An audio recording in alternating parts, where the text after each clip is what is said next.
Christmas examining എത്തി, നമ്മൾ അതിനായിട്ട് നമ്മൾ കുറേ കാര്യങ്ങൾ വളരെ സീരിയസ് ആയിട്ട് ഇരുന്ന് പഠിക്കണ്ടല്ലേ. അതായത് നമ്മൾ പ്രീവിയസ് ഇയർ ക്വസ്റ്റ്യൻസ് ഒക്കെ അത്രയും ഇമ്പോർട്ടൻസോട് കൂടി പഠിക്കുകയാണ്. അപ്പോൾ ഇന്നത്തെ ഈ വീഡിയോയിൽ ഞാൻ പ്രീവിയസ് ഇയർ ക്വസ്റ്റ്യൻസിൽ 8 മാർക്സിൻ്റെ, അതായത് essay ക്വസ്റ്റ്യൻസിൽ വന്നിട്ടുള്ള വളരെ ഇമ്പോർട്ടൻ്റ് ആയിട്ടുള്ള മറ്റൊരു ടോപ്പിക്കാണ് പറയുന്നത്.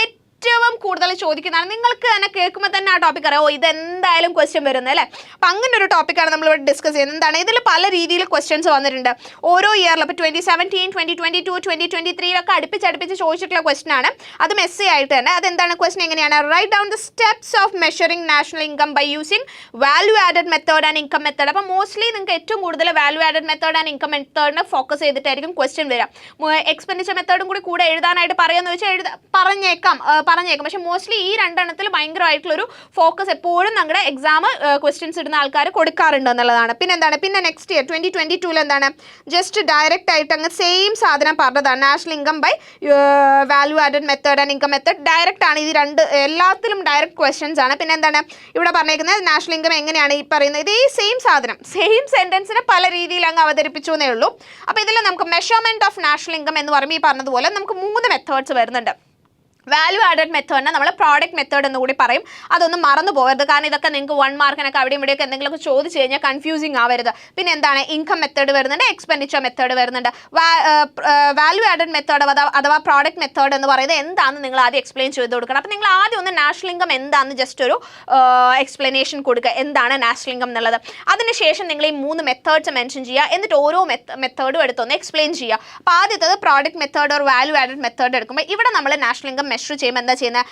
Adding all the final goods and services produced by each firm in the economy during the financial ഇയറിൽ പ്രൊഡ്യൂസ് ചെയ്തിട്ടുള്ള എല്ലാ ഫൈനൽ ഗുഡ്സ് ആൻഡ് സർവീസസും ആഡ് ചെയ്യുകയാണ് നമ്മൾ എന്ത് ചെയ്യുന്നത്? വാല്യൂ ആഡഡ് മെത്തേഡ് അഥവാ പ്രോഡക്റ്റ് മെത്തേഡിൽ നമ്മൾ ചെയ്യുന്നത്.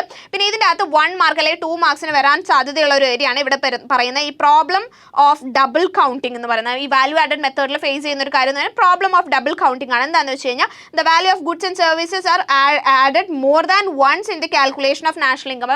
നമ്മൾ എല്ലാ ഫൈനൽ ഗുഡ്സ് ആൻഡ് സർവീസസ് എടുക്കുമ്പോൾ ചിലത് ഫൈനൽ ആയിരിക്കില്ല, ചിലത് ഫൈനൽ എന്ന് പറയാൻ അതിന് വീണ്ടും പിന്നെ എന്തെങ്കിലും പ്രോസസ്സിലേക്ക് അത് ഇന്റർമീഡിയറ്റ് ആയി മാറാനൊക്കെ ഉള്ള സാധ്യതകളുണ്ട്. സോ അങ്ങനെയുള്ള ഒരു ഇഷ്യൂ വരുന്നതുകൊണ്ട് തന്നെ ചിലപ്പോൾ നമ്മൾ ഡബിൾ കൗണ്ടിങ് ചെയ്യുന്നത്, അഡിഷൻ വന്നത് തന്നെ ചിലപ്പോൾ വീണ്ടും ആഡ് ചെയ്തിട്ട് വരുന്ന സിറ്റുവേഷൻസ് ഒക്കെ വരാം അല്ലെ. അത് ഇന്റർമീഡിയറ്റ് ആയിട്ട് വന്ന് വീണ്ടും അതൊരു പ്രോഡക്റ്റ് ആയി മാറുമ്പോൾ ആ വീണ്ടും വന്നിട്ടുള്ള ഫൈനൽ പ്രോഡക്റ്റിനെയും കൂടി നമ്മൾ ആഡ് ചെയ്യുക എന്നുള്ള രീതിയിൽ ഡബിൾ കൗണ്ടിങ് ഇഷ്യൂ വരാം.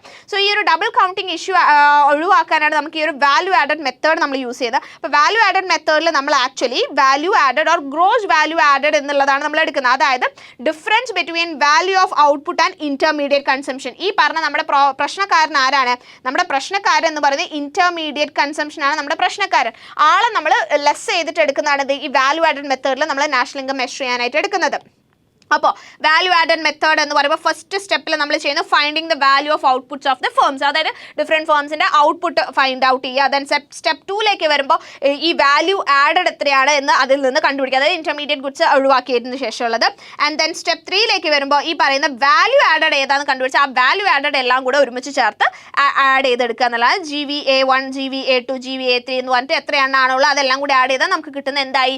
GDP ആയി. അപ്പോൾ വാല്യൂ ആഡഡ് കണ്ടുപിടിക്കാനാണ് നമ്മൾ എന്ത് പറഞ്ഞത്? വാല്യൂ ആഡഡ് കണ്ടുപിടിക്കാനുള്ള കാര്യമാണ് എന്താ?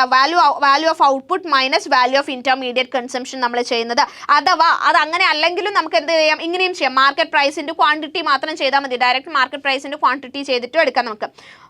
വാല്യൂ ഓഫ് ഔട്ട്പുട്ട് കാണാൻ, ദെൻ വാല്യൂ ആഡഡ് കാണാൻ വാല്യൂ ഓഫ് ഔട്ട്പുട്ടിൽ നിന്ന് എന്ത് ചെയ്യുക? ഇന്റർമീഡിയറ്റ് കൺസംഷൻ നമ്മൾ റെഡ്യൂസ് ചെയ്യുക എന്നുള്ളതാണ്. ഓക്കെ, അപ്പോൾ ഇത്രയും കാര്യങ്ങൾ എന്തായാലും നല്ലപോലെ മനസ്സിലാക്കി വെക്കുക. പ്രോബ്ലം വന്നാലും ഒക്കെ നിങ്ങൾക്ക് വളരെ ഇമ്പോർട്ടൻ്റ് ആയിട്ട് അറിഞ്ഞിരിക്കേണ്ട പോർഷനാണ്.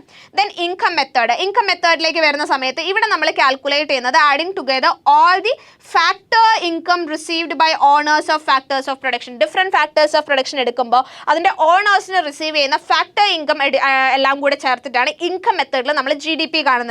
അപ്പോൾ അവിടെ ഫസ്റ്റ് സ്റ്റെപ്പ് എന്താണ്? Find the factor payments. അതായത് ഫാക്ടർ പേയ്മെന്റ്സ് എന്ന് പറയുന്നത് എന്തൊക്കെയാണ് മക്കളെ? ഫാക്ടർ പേയ്മെന്റ്സ് എന്ന് പറയുന്നത് റെന്റ് അല്ലെ, R എന്ന് പറഞ്ഞാൽ റെന്റ്, W എന്ന് പറയുന്നത് വേജ്, IN എന്ന് പറയുന്നത് ഇൻട്രസ്റ്റ് അല്ലെ, ഇൻട്രസ്റ്റ്, അതുപോലെ P എന്ന് പറയുന്നത് പ്രോഫിറ്റ്. ഇതെല്ലാം നമ്മൾ ആദ്യം കണ്ടുപിടിക്കുന്നു. എന്നിട്ട് ഇതിനെല്ലാം കൂടെ ഒരുമിച്ച് ചേർത്ത് നമ്മൾ ആഡ് ചെയ്ത് കഴിഞ്ഞാൽ, അഡിഷൻ ചെയ്ത് കഴിഞ്ഞാൽ നമുക്ക് എന്ത് കിട്ടി? GDP കിട്ടി. അപ്പോൾ രണ്ടാമത്തെ മെത്തേഡും നിങ്ങൾ അതുപോലെ എക്സ്പ്ലെയിൻ ചെയ്ത് കൊടുക്കണം. ദെൻ ഫൈനലി തേർഡ് മെത്തേഡ് നിങ്ങളെടുത്ത് ചോദിക്കുകയാണെങ്കിൽ പ്രത്യേകിച്ച് സ്പെസിഫിക്കലി എടുത്ത് പറയുകയാണ് 2 method value added and income method explain ചെയ്യൂ എന്ന് പറഞ്ഞു കഴിഞ്ഞാൽ പിന്നെ അവിടെ നിങ്ങൾ എക്സ്പെൻഡിച്ചർ മെത്തേഡ് മെൻഷൻ ചെയ്യേണ്ട ആവശ്യമില്ല. ഇനി അങ്ങനെ പറഞ്ഞിട്ടില്ല what are the different methods എന്ന് ചോദിച്ചു കഴിഞ്ഞാൽ നിങ്ങൾ ഡെഫിനറ്റ്ലി എന്ത് ചെയ്യണം? എക്സ്പെൻഡിച്ചർ മെത്തേഡ് പറയണം. പിന്നെ ഇവിടെ 1 മാർക്കിന് ക്വസ്റ്റ്യൻ വന്നേക്കും. എക്സ്പെൻഡിച്ചർ മെത്തേഡിന് പല പേര് പറയും. ഇൻകം ഡിസ്പോസൽ മെത്തേഡ് എന്നോ അല്ലെങ്കിൽ കൺസംഷൻ ആൻഡ് ഇൻവെസ്റ്റ്മെന്റ് മെത്തേഡ് എന്നോ പല പേരിൽ പറയുന്നതാണ്. അപ്പോൾ എക്സ്പെൻഡിച്ചർ മെത്തേഡിലേക്ക് വരുമ്പോൾ നമ്മൾ ഇത് എങ്ങനെയാണ് കാൽക്കുലേറ്റ് ചെയ്യുന്നത്? Final expenditure in the domestic territory of the country.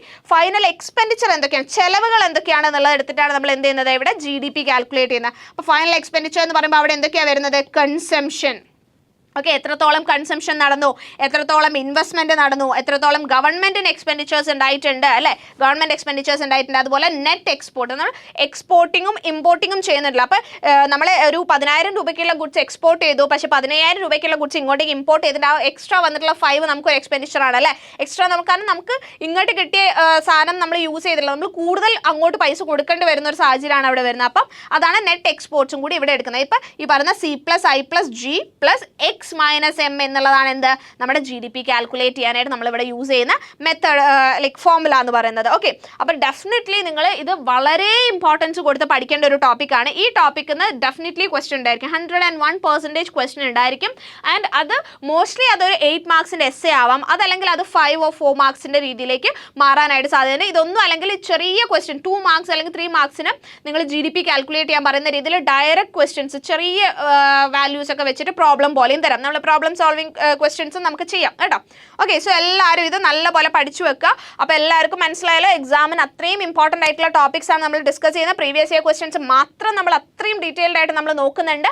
And അതൊക്കെ നിങ്ങൾക്ക് കിട്ടണമെങ്കിൽ എന്ത് ചെയ്യണം? നിങ്ങൾ എത്രയും പെട്ടെന്ന് ചാനൽ സബ്സ്ക്രൈബ് ചെയ്യുക. വീഡിയോ കാണുമ്പോൾ തന്നെ ചാനൽ സബ്സ്ക്രൈബ് ചെയ്തിട്ട് എപ്പോൾ നോട്ടിഫിക്കേഷൻ വന്നാലും ഓടി വന്ന് ക്ലാസ് കണ്ട് പഠിച്ചു വെക്കുക കേട്ടോ. അപ്പോൾ ഈ ടോപ്പിക്സ് ഒക്കെ നോട്ട് ചെയ്ത് വെക്കുക. ഇന്ന ടോപ്പിക്സ് ആണ് നമ്മൾ പറഞ്ഞിട്ടുള്ളത്. Okay, so thank you so much. മറ്റൊരു വീഡിയോയിൽ വീണ്ടും കാണാം. അതുവരേക്കും ടാറ്റാ, ബൈ.